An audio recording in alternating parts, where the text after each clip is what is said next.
good evening. Or morning or midnight, whatever time of the day it is. Welcome. Where are you from? I'm from Guanclikinomini. So, off the coast of England next to the Isle of Man. Today we are doing a review on a musical. Guess what musical? You'll probably know if you read the title of the video. Ooh. You're getting real mysterious there, sir. If you can't read, well, where have you been?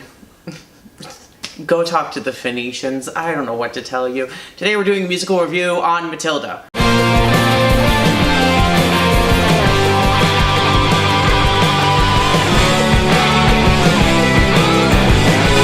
Matilda the Musical is based on Matilda the book by Roald Dahl. Wow. Did you know that? That's pretty fancy. And it's now a Broadway musical, not anymore. I mean, it technically is a Broadway musical, but it's not on Broadway anymore. So Matilda tells the story.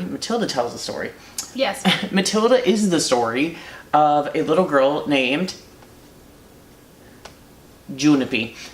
Correct. Very good. Her name is Matilda. She lives with an irritating brother and two parents that really don't care to have her in their lives. Now get out of here, you little stinkwood! So she goes to a terrible, terrible school led by the headmistress, Miss Trunchbull, who is a professional Olympian. Crunchum Hall. See, I thought it was. So Crunchum Hall Primary School. Matilda's teacher, Miss Honey, has a very interesting and challenging background. Ooh, you find out more about that. Matilda comes to find out that she has telekinetic powers. This book is crazy. I love it though. It was also made into a movie in 1996 starring and directed by Danny DeVito and also starring Mara Wilson. It deviates a bit from the book, but it's still a very good movie. Yeah. You have seen the movie? Yes. You have obviously not seen the show because I know this fact. You have seen clips though. Correct. I've heard several of the songs from the cast recording. I've watched behind the scenes videos for the show. Yes. Books, not books. And I have not read the book, so I'm doing real great. For the musical adaptation is very similar to the book itself and a little bit of the movie, so you'll still know the characters. Do you have a particular favorite character and how they're portrayed?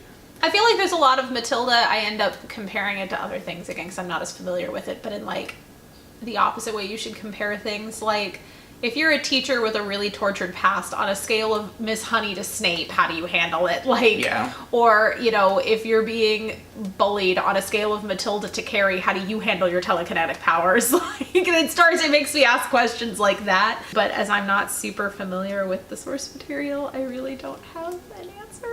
I mean, I'm going to say I very much enjoy the character of Matilda and how highly mature she is for her age, and I wish there were more people like her in the world. For the show, Matilda is played by 4 different girls. The one girl plays her for the entire show, but they mix up the casting. Personally, if I'm going to pick a favorite character that has, I think, the best songs, it's going to be Mrs. Wormwood. Every time she walks onto the stage, she is just this array of aggravated 800 colors on her body. Like, she is eccentric and I love it. These songs are written by comedian and composer Tim Minchin, who is absolutely incredible. What I appreciate about the songs for this show is they are so distinctly Matilda. Yeah. They've got a very Roald Dahl sound to them. I am super impressed with the score for the show. Do you have a favorite song? My favorite is Revolting Children. I really like songs that have very interesting lyric rhythm patterns, and Revolting Children 100% falls into that category.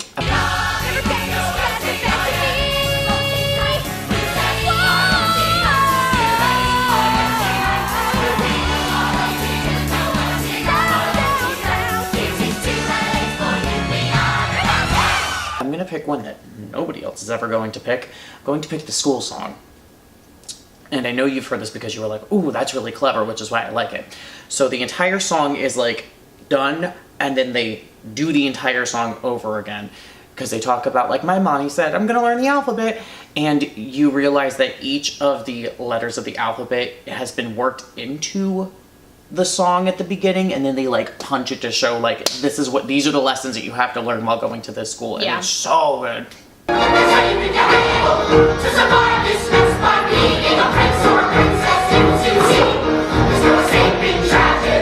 For the clips you've seen, are there any particular staging things that you appreciate?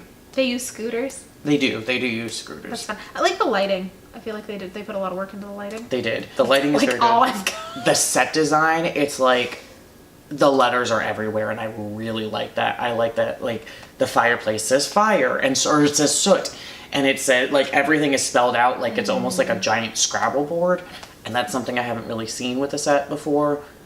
The library set is really, really nice too. There's a couple things that irritate me about this show. When I saw it in New York, there's a fun thing that happens with shows. When they start in one location and transfer to another, and I know we touched upon this when we talked about Charlie and the Chocolate Factory, briefly. When they brought it over here, they brought it originated in Australia. Then they did it in London, and then they did it here.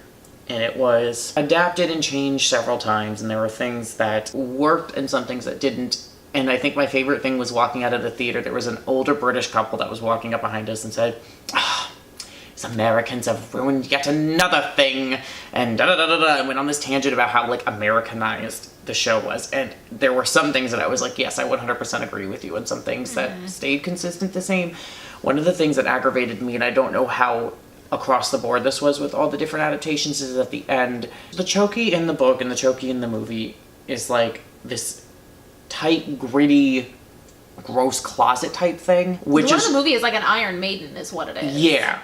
And it's stated to be like that in the musical. Trunchbull, like, hits a button and, like, all these, like, lasers go off in the classroom, and it's like, I've expanded, and, like, nobody's getting out of this classroom until I get the information that I want. I was like, I don't feel comfortable with this. This is not, I don't like this at all. Choreography for the show. When there is a dance number, it is a dance number. It goes crazy, as you have seen with Revolting Children. Yeah. As I can point out with Loud, the entire dance sequence is great. The opening bit for Miracle, the entire staging for that is really great. If you have a moment and are interested in learning some more behind the scenes stuff, we highly recommend the Broadway.com series Looks Not Books. It's hosted by Mrs. Wormwood actress Leslie Margarita. She is amazing and wonderful and just a ray of sunshine to your day. And she takes you behind the scenes of the show and kind of shows you some things and how they work and everything. Yeah. Now, in the stage play, Trunchbull is played... Yes, okay, we can get into this discussion. Yes, Trunchbull is played by a male performer. An exception to the rules in my school. Part of it, I believe, was because she's described as a very manly, masculine, character in the book. They were going to have a hard time filling that with performers that could handle that. But Pam Ferris is so Pam did a good great in the job. movie. She really did. And I really don't know if anybody could top her. So they just decided to go with something completely different. Yeah. And you also have to think of the height that she's described as and compared to. So, like, they did some great camera angles in the movie to make it look like Pam was, like, 50 times bigger than taller than she actually was. Yeah. Kids and teens running around on the stage, and you have to have somebody that, like, towers over all of them. The costumes felt more attuned to the book, and they didn't feel modernized in any way. What year was this published? I think it's, like, 87... 88. This was one of his later books, and I think, honestly, one of his better books. There are a few books that are very good, and some books that I'm like, it's a book. One of the other weird things that I don't remember happening in the book is she spends a lot of time at the library. And she goes on and thinks that she's making up this story, and she realizes she's telling, like, Miss Honey's story, which did not happen in the movie, and I don't think it happens in here, and I guess that was just their way of being able to get it out in small chunks. But I don't understand how that works with the telekinetic powers and The music's really good for that part too. The whole score is great. The one other thing that I enjoy about this is that they do not cast adults as the children parts. There are some like teenagers in the show, but there's a good chunk of children performers in this show, and I don't like going to theater shows, community theater shows specifically, because they do this. Skim everything back and slow everything down and dumb it all down because there are children in the show and they can't keep up with the choreography that they could be doing with the adults, and that's lazy. You cast kids that can handle it, or you don't cast them, or you don't do the crazy choreography that you want them to do. Don't skim back on your artistic envisionment. Yeah. Because other performers can't handle it. And they held everyone to this high, ridiculous standard with the choreography for this show, and that is what shows. It's very similar to School of Rock. They do the same thing. This was running about the same time that a lot of children's shows. Annie was up there, School of Rock was up there. There were a ton of shows that had children in them. Christmas Story was running at the same time. Yes. If you have an opportunity, I know this is still playing on the West End. If you have an opportunity to go see the show, I highly recommend it. I can't guarantee that the staging will be as wonderful as New York or London. You will enjoy the music, and our non-profit actors reaching out, because this is the only book shirt that I have, and I figured book Matilda. We have used several of the songs from Matilda, and we continue to use those songs because they play so well into the mission of actors reaching out, as well as they are just really good songs to sing. Maybe next time we're in London we'll go see the show, because I would like to go see it again. Okay. I enjoyed it enough. The next time we're in London, because there's no place like Matilda.